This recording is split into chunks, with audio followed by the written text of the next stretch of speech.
ask you about the Indonesian example at this point in time, because India, whether it's the railways or it's the road sector, trying to attract foreign capital into the infrastructure sector, what has the experience been? Because beyond the priorities that you articulated, I understand specifically you're looking at the logistics sector, the transportation sector, which are really pain points as far as Indonesia is concerned, because the cost of capital then is significantly higher, and the transaction cost is significantly higher for you. Are you seeing foreign investment coming into the infrastructure sector at this point in time? What are the challenges that you face there?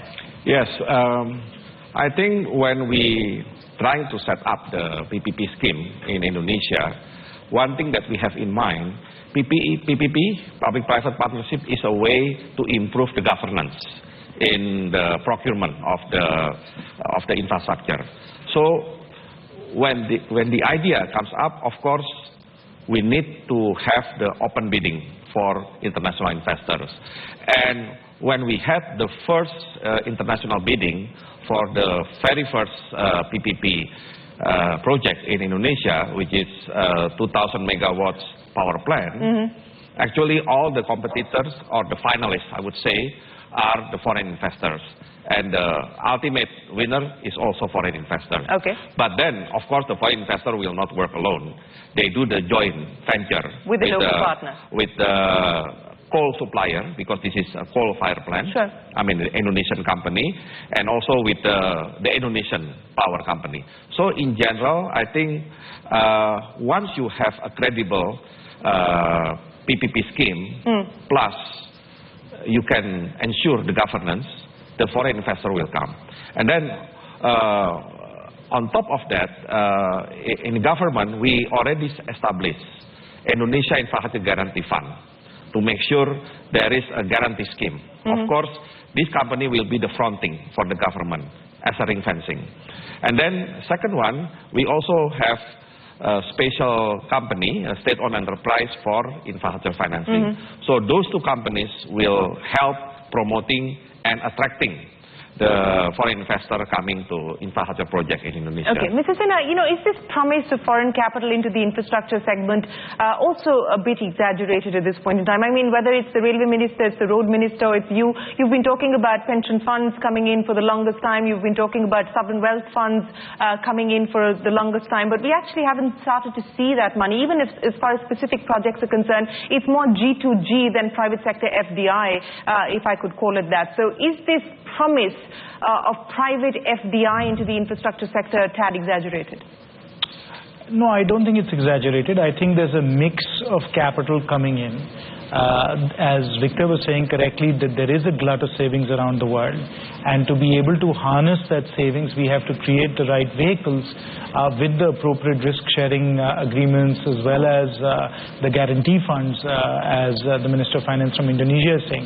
So if we can create the right kinds of vehicles, we think, for example, with the National Investment in Infrastructure Fund, we are in fact creating a vehicle that will be able to get long-term foreign money into India. Are we any closer to appointing a CEO for the NIIF? This is government. We go through due process, Shereen. So we have in fact received 82 very high quality CVs for that, and we are shortlisting that. We will shortlist it down to about 8 or 10 people who will then be called for interviews. We hope to have that whole process done within a few weeks. But we've got very, very high quality people coming in and applying, and of course we've been working on 2 or 3 funds in parallel as well. So in fact it is showing very good results with respect to the MOUs that we have signed. We've signed an MOU with the folks from Abu Dhabi.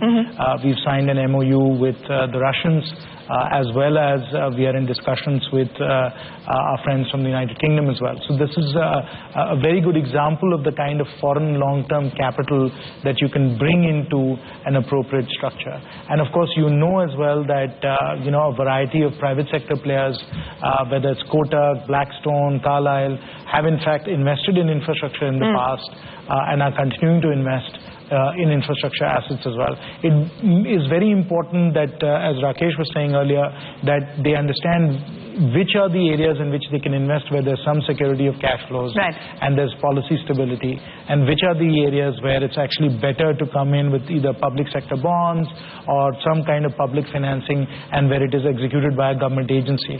So that kind of discrimination in terms of really understanding the investment opportunity and what's the right financing vehicle is key, and that's why we need markets to function, because markets are able to discriminate in that fashion. Mr. Asika, I'll come back to you in just a second. Yes, Mr. Mohan. I just want to give a macro perspective on the extent of feasible external capital coming into the country for infrastructure. In the last 5 years or so, the total investment infrastructure in the country is around 6.5% of GDP, nearer 6 and 6.5 actually. We do need to take it up to about 8. Now, to the extent you do macro calculations, that we got into trouble when we expanded the current account deficit, which is equal to the capital inflow, to about 5% of GDP. We now seems to have come to the conclusion it should be around 2.5% of GDP on an annual basis. Say 2.5. Sure. That is including all equity, debt, net inflows into the country. So even if you say that, look, 40-50% of that comes into infrastructure, it can't be much more than 1% of GDP. Yeah. So I'm saying on a macro basis, it's unrealistic to think that you can do much more than 10 or 10%, maybe 15%, nearer 10% actually, of infrastructure finance on the external, both equity and debt combined. So I think that if you, as long as you're within that framework, you'll get it actually.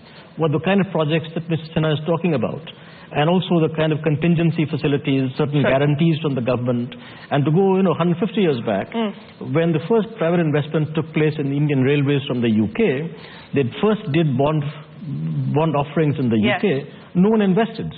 Okay, it's only when the UK gave government, the then UK government, also then Her Majesty was Queen Victoria. So when the Her Majesty's government had to give 100% government guarantees, only then people came in. And by the way, the guarantees were called in 1880 or thereabouts. So you need to have that contingency liability calculation in the government, so that if the guarantees are called, you actually can pay up. Okay. But they have to be credible. Thank you very, very much for sharing your thoughts and your insights here with us this afternoon. Appreciate your time. Thank you very much, ladies and gentlemen.